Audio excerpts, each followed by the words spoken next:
अस्सलाम वालेकुम नाज़रीन, आपको एक खबर से आगाह करते हैं कि जापान में सुनामी का खतरा।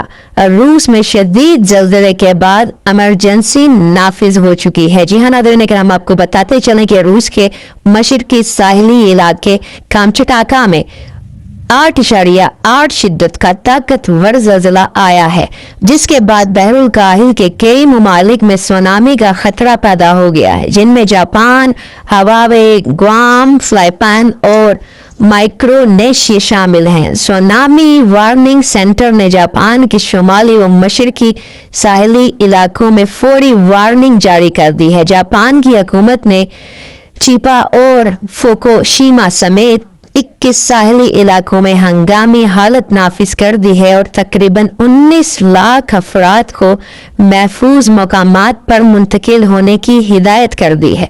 जापान में मेट ऑफिस के मुताबिक साहिल पर 40 सेंटीमीटर बुलंद इब्तदाई सुनामी लहर देखी गई, जबकि 3 मीटर बुलंद लहरों का खतरा अब भी मौजूद है। रूस में आने वाले ज़लज़ले के झटके जापान के मुख्तलिफ हिस्सों में भी महसूस किए गए, ताहम अब तक किसी जानी नुकसान की इतला मौसूल नहीं हुई।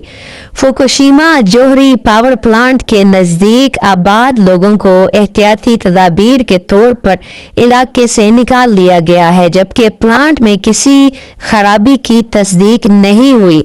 इधर चिबा के साहिल पर 4 बड़ी वेल्स मुर्दा हालत में पाई गई हैं, जिससे सुनामी से कबल माहौलियाती बेतरतीबी के खदशात जन्म ले रहे हैं।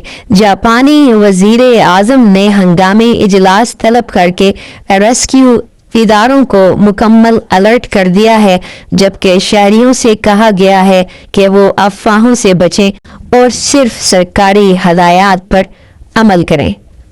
ऐसी मालूमाती वीडियोस के लिए चैनल को लाइक, शेयर और सब्सक्राइब करें।